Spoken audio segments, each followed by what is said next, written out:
Cameron is a lecturer in academic practice in the Department of Learning and Teaching Enhancement at Edinburgh Napier University. He's the programme lead for our PG Cert in teaching and supporting learning, and also the university lead for our fellowship scheme.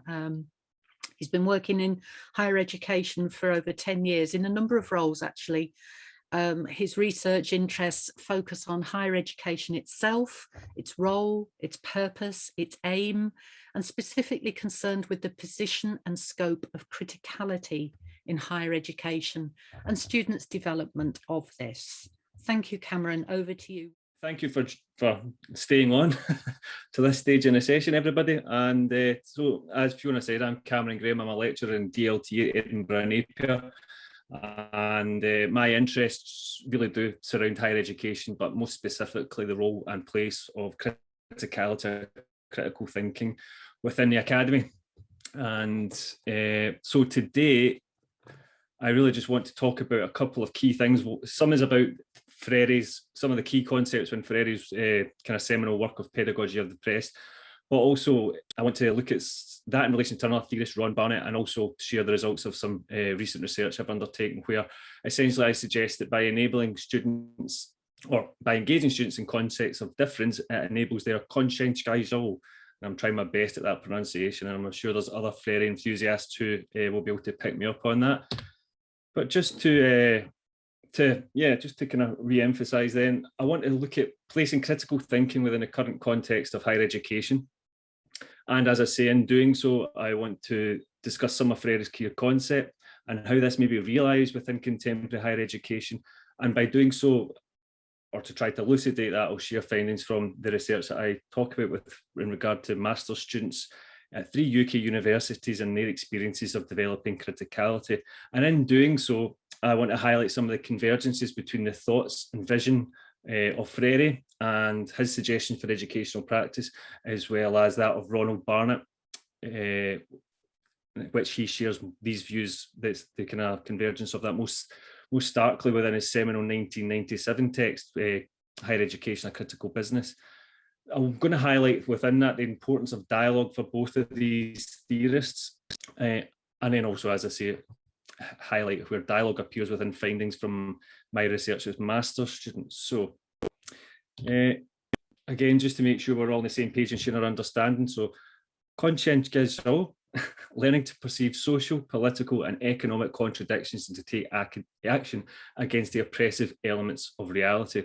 So as I unpack that and compare it to some of what Barnett's work, some of the key things I need to highlight immediately from this quote are, first of all, action and also reality. The political, social and economic, they come as part and parcel as we move through this. So rather than assume kind of how I'm trying to place things, the contemporary context of this research and the work that I've been doing, I just wanted to place this for you. So I've used this Cold War Steve collage just because I just think it illustrates the contemporary complexity, challenges and crises we face, from rising populism, binary politics to a global pandemic and essentially our environmental catastrophe, which could spell the end to the human race, as some suggest.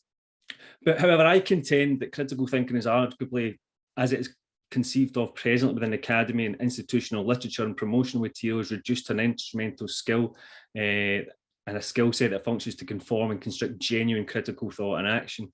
So if we look at critical thinking, it is one, if not the main purpose of higher education, and it has been argued since the times of Humboldt and Newman, etc.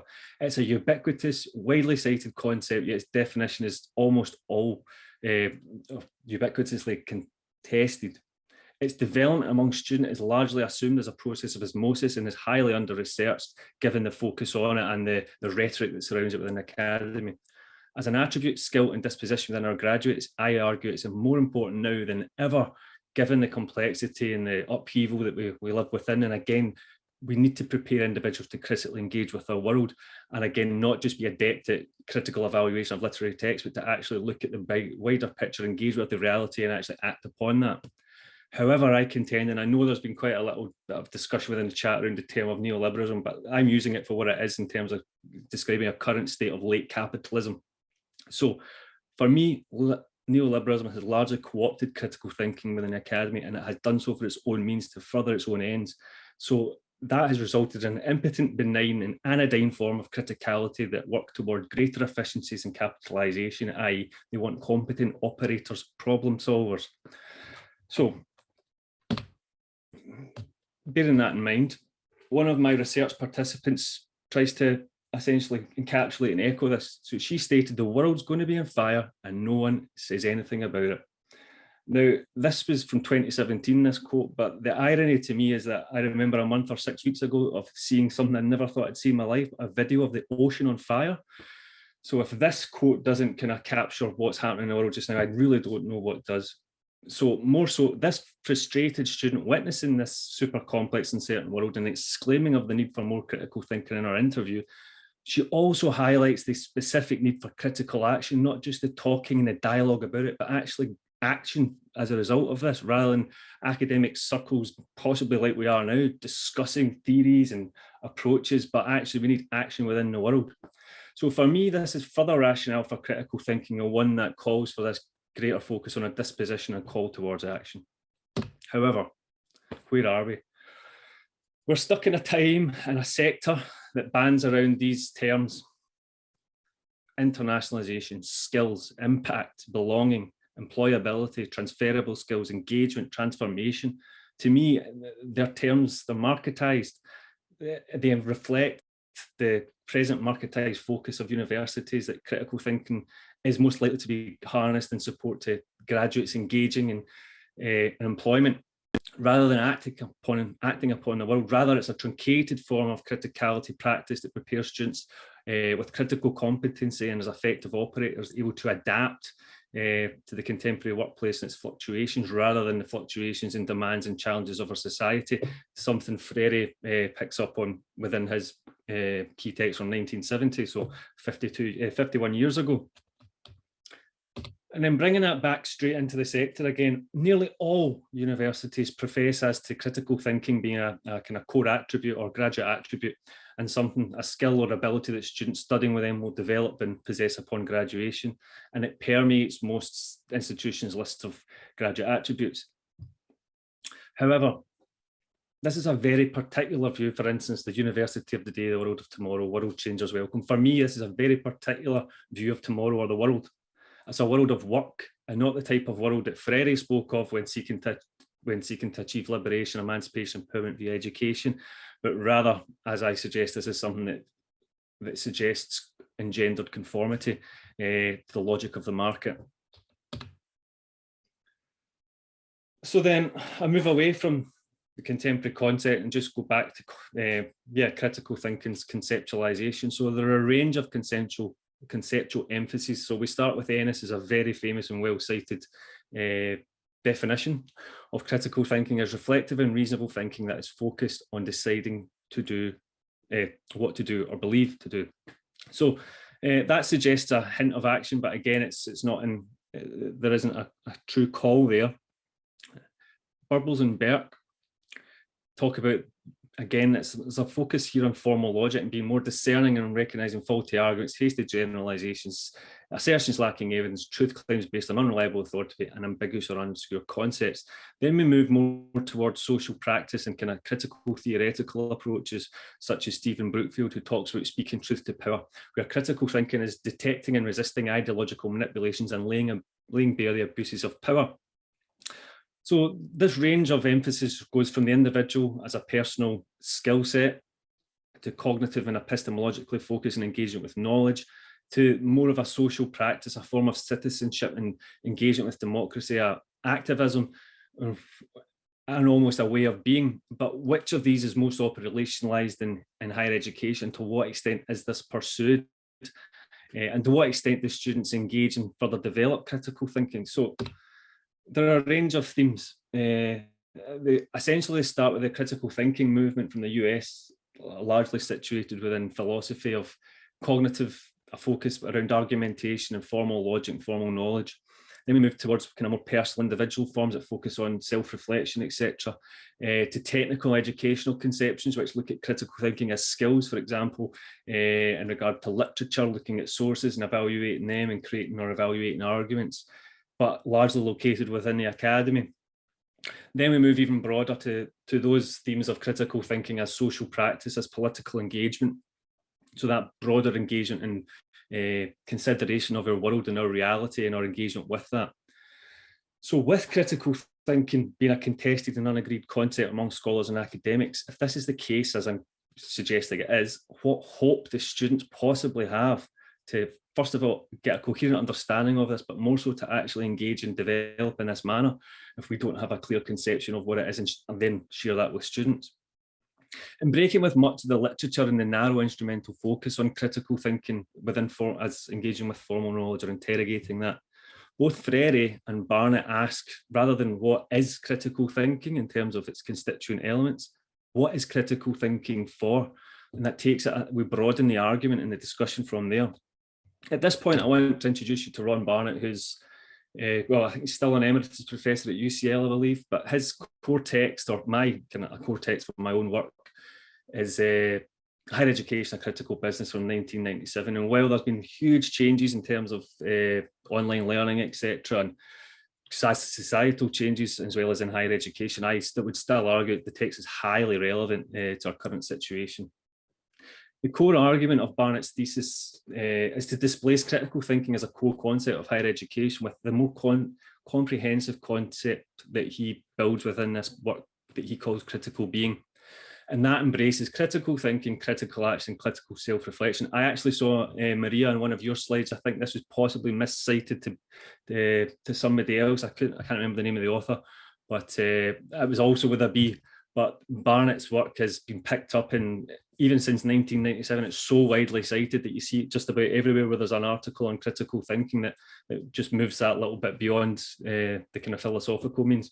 But Barnett, within this text, he calls for a learning society and a critical form of life construed and practiced as a form of social and personal epistemology. He unpacks knowledge and suggests that it's a bit like Foucault, that it's both socially created and acted, but also backed by power. And likewise, that this journey to criticality or critical being is essentially a process of personal emancipation and transformation. The parallels with Freire, the more I look, the more I see. So essentially, they share this core vision and the practicalities within education, though in a different time, in a very different context, where Barnett's writing about UK higher education specifically, as opposed to Freire writing of his work with those who he saw as the oppressed, the illiterates, etc., agricultural workers in South America. However, this is a more up-to-date thesis, specifically contextualised, but it shares so many hallmarks. So coming back to Freire and Freire's view of critical thinking. So he suggests critical thinking, again, is an indivisible solidarity between the world and people and admits no dichotomy between them. And thinking which perceives reality as process as transformation rather than a static entity, and thinking that does not separate itself from action, but constantly immerses itself in temporality without fear of the risks involved. To me, I've highlighted two of the key things there. Well, there's several, but world and action. These are two key elements of both theorists' work that are completely parallel here, and the emphasis on reality, process, and transformation permeates the work of both. Freire later says in the same paragraph that for the critic, the important thing is the continuing transformation of reality and on behalf of the continuing humanization of men. And again, he does change his terminology between men and women and the kind of gender focus. However, this, like Barnett, is critical thinking in the world. It's criticality as being. So I then want to talk about criticality because it's a word, again, it's a buzzword of our times and it's bandied around a lot. However, I often don't see it defined effectively within the literature. Criticality is a broader concept in critical thinking. It was essentially, as far as I've traced it, it was a term coined, maybe not coined because it actually does come from theoretical or particle physics, I believe. But essentially, Barnett coined the term in his text and essentially the use of it that we have now. He says it's a broader concept of critical thinking. In his view, it incorporates thinking, reflecting, and acting. It's three domains of self, knowledge, and world, and they need to act interdependently.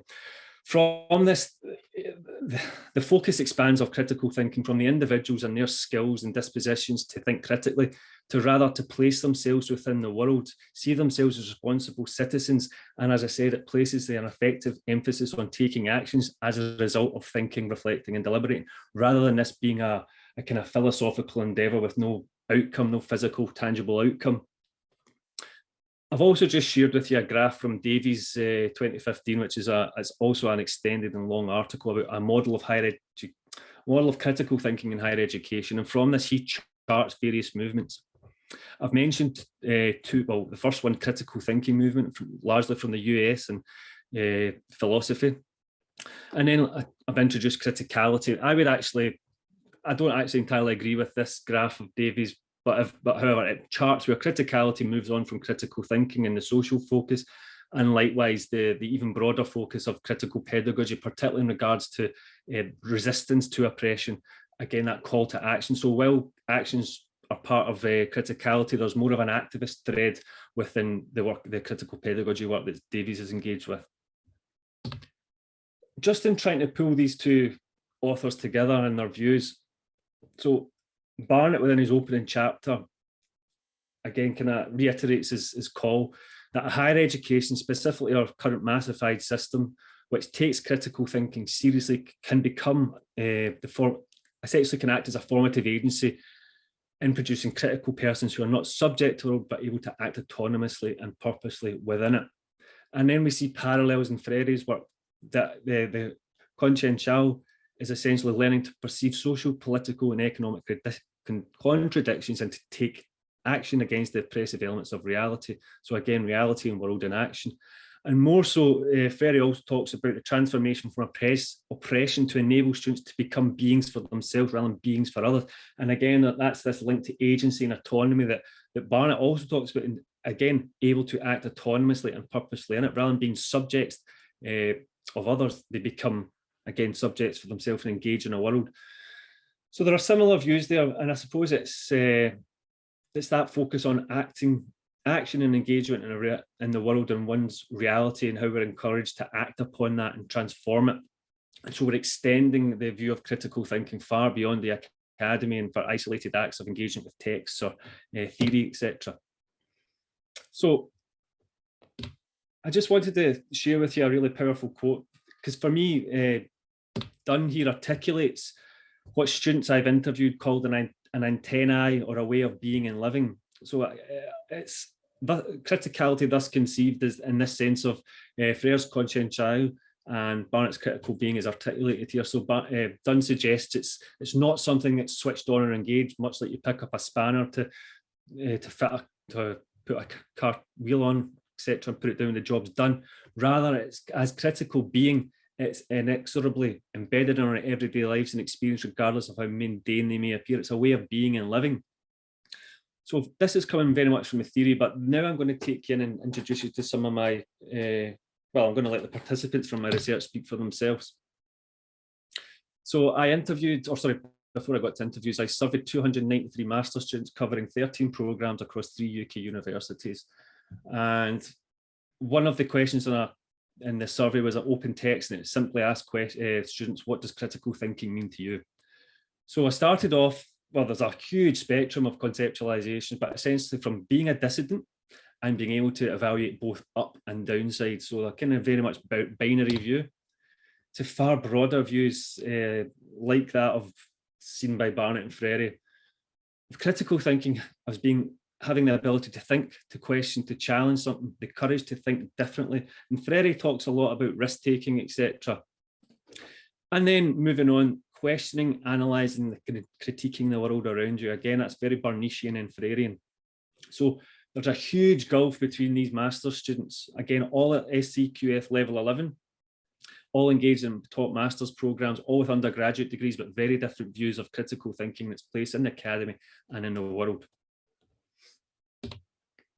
Looking at dialogue specifically, Freire advocates problem-posing education within pedagogy of the oppressed, and again within that champions dialogical relationships between students and teachers, who he suggested function on a horizontal plane as teacher-student and student-teachers, where they're engaged in mutual cognitive acts, where students are critical co-investigators in dialogue with their teacher as they constantly unveil reality, as he calls, as people work towards their ontological vocation, i.e. based upon inquiry with the world, and the freedom to do so. Barnett, very much from a similar vein, suggests that no teacher who places critical thinking at the centre of her approach to teaching and learning can teach didactically. The teacher and student stand on an epistemological level, so there's clear parallels there. And then specifically in relation to what Freire says about dialogue, and this is where I'm going to start to introduce my own interview findings, he suggests as a pedagogical tool and practice that only dialogue which requires critical thinking is also capable of generating critical thinking. Without dialogue, there is no communication, and without communication, there can be no true education. So he's been quite forthright and strong, Freire, here in suggesting that education is centred on dialogue, and that's what we need to go forward. And actually, it's something that we obviously enact and use within higher education in our pedagogies. And I've just realised the complete irony of talking about dialogue as I talk to you in the banking style of educator, as I deposit content into your minds. And of course, that's the irony of today. We will be having our kind of plenary session afterwards, where I hope we can have some dialogue. But essentially, sorry, my speakers have just turned off. Yeah, so Freire has just symbolised or argued the key point around dialogue. Moving to my research findings, one of the key findings, or my overall key finding, was that actually students develop criticality via dialogue, where critical thinking was discourse, much like Kuhn suggests. So dialogue was the overall enactor of criticality. However, subsidiary to that was students' engagement with difference within these dialogues. And also as a kind of inhibitor to criticality development overall was students required conformity with the conventions and expectations of higher education in order to engage in these practices. There's a gatekeeping element within higher education. I think we've possibly touched on parts of it. I think Maria might have introduced elements of this earlier on. And so what I'm referring to here is what one of my participants suggests the rules of the game is essentially academic literacies, of which critical thinking is one. As I suggested, if theorists and academics can't share a view of it, then what hope do students have, especially when they're assumed to have knowledge of this? So in terms of dialogue,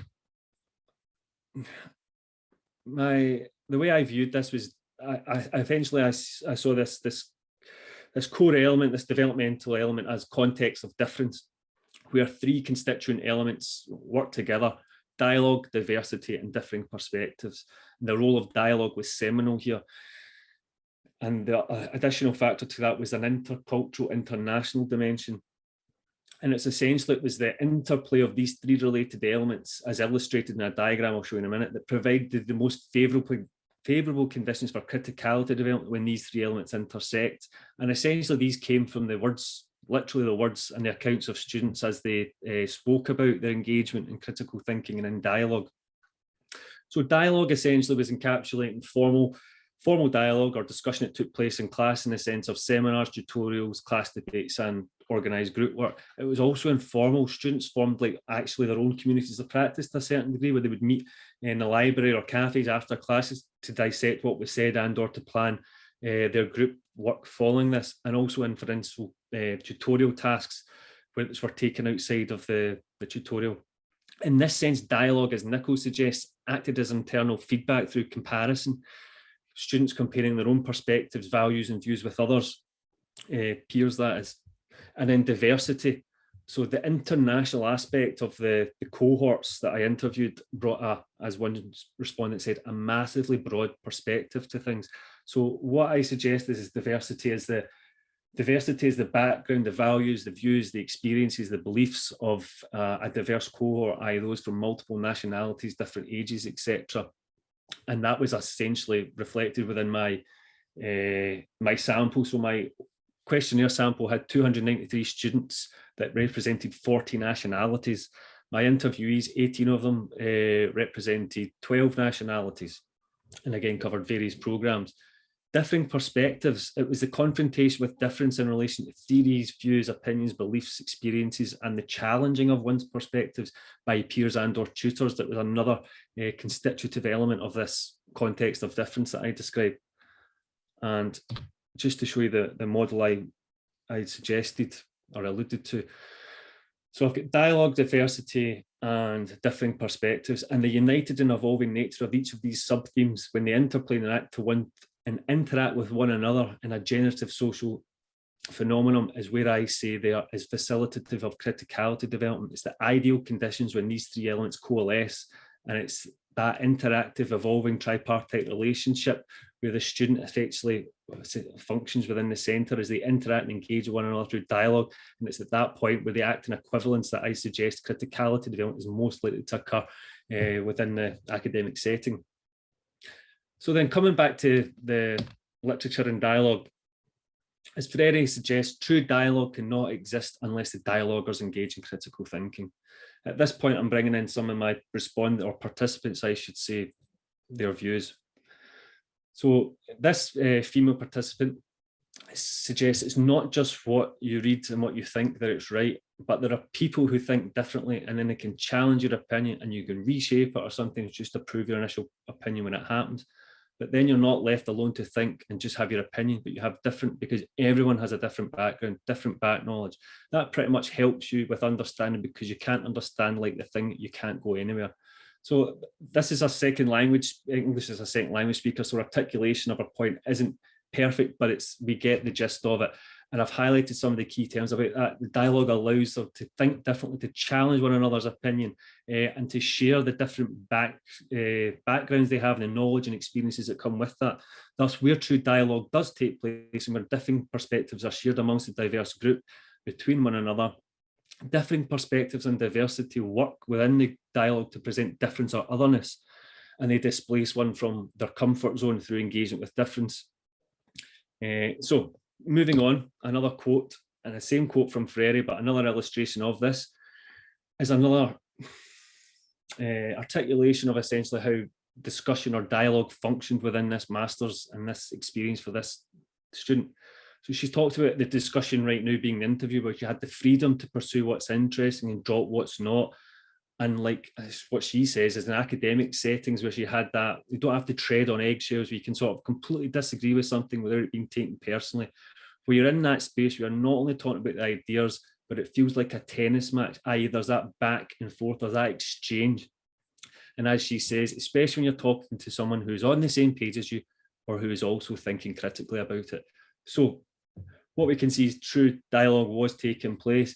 The student participants provided very good descriptions of active discussions with peers such as this, and how that presented challenges to their opinion through exposure to people from different backgrounds and experience, which echoed elements of Polly's quote above of such dialogue resembling a tennis match. And then I move on to another quote of Freire's regarding dialogue, and its kind of importance within higher education as pedagogical function. That authentic thinking that is concerned about reality, does not take place in ivory tower isolation, apologies, but only in communication. So another participant who is very kind of cognizant and critical, but aware of her own views, demonstrates her own reflexivity and critical thought, and how that can be enacted through discussion and dialogue. And she essentially illustrates this point. She acknowledges that some people in her class really support free market capitalism as a structure, even though it facilitates inequality. And that in some ways it's important to speak to people in class because some of the issues, just because it helps you think. So again, he's talking about thinking that's concerned about reality, and that we need to be authentic, and that needs to happen between students and between us as academics also. So dialogue presents the opportunity to discuss, to think and explain and share others' positions, experiences and views of reality, and potentially to develop views from that as this respondent shares. However, looking at another concept of Freire in terms of banking education, he talks about dehumanizing power of banking education in the form, for instance, much of what we have in lectures, and the negation of authentic thinking that this leads to. Now, another key finding, and it was one I was quite surprised to find to a certain extent, of just the vocality of students around this, was students' dislike of lectures. So one student described it as a dehumanizing experience, because basically you are sitting there, they, the academics, are repeating everything that they told you in the reading list. So basically, you know, this is from the book. So they're just listing these things and you're not really engaging with it. So again, that participant themselves has highlighted dehumanizing nature of that. And again, it's just how do we, so such a strong message from a student suggests that we're not doing our best and that dialogical methods are more important and certainly more facilitative of thought and critical thought. And again, how we engage with reality rather than it being essentially foretold to us or professed or shared by a lecturer or a lectern. So I'm kind of aware of time and maybe I've run over already, but I'm just going to quickly skip to some lessons before I go cover anything else. Oops. So some of the lessons that come out of my research, I've just kind of highlighted one of the key findings was internationalization. So I often view internationalization as a kind of retrograde step in many ways, in the sense of it's about fees, it is the market model enacted. But having engaged with internationalization of the curriculum literature, which essentially sees internationalization as an opportunity pedagogically and for learning, actually that is there, and I'm sure there's many who have written about this and or engaged with this within the literature of their own practice, but actually I would suggest that students with the fantastic varied and valued experiences that they have from their various backgrounds and cultures and countries and educational experiences and work experiences actually are resources to learning. We've got a lot to learn from them as teachers, but also for students with one another.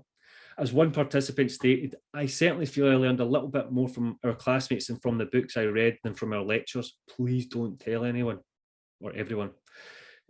So I see that actually we need to really support students in their learning by, first of all, making sure they can engage in the critical practices of Western higher education. We need to not assume knowledge on anybody's part or competency, but actually we should be engaging with the device cohort we have and making sure they can share their experiences and views of knowledge, etc., and of the world with all students that they have. And particularly the role of dialogues where tutorials or formal space for discussion allowed students to share and provide alternative perspectives, and that where confrontation with difference occurred, it allowed the challenging and development of perspectives and criticality. And where that diversity appears, the students recognise that they've talked about being in classes with people from all over the world with different understandings and multiple perspectives, where it was a good opportunity for students to develop critically. And the different perspectives that shared were very eye-opening. So I'm just going to close with, I suppose, a quote from a student that I think kind of almost captures my kind of contention around the need for criticality and today in higher education, but the broader call for that. So this participant suggests, in terms of thinking critically in the world today, it's something you have to be doing constantly, because everything from ads to the people around you to politicians are trying to tell you how to think and how you should be interacting with the world. And I think you need to know and develop your own understanding of the world and role in the world. And some of those comments are going to agree with you and some of them are going to disagree with you. But as long as you know that, then you're going to be able to understand different perspectives. And at that point, I will close, and I apologize, I've run over, Fiona. That's my email address, cgraham@napier.ac.uk, and the short list of references that I included in my presentation.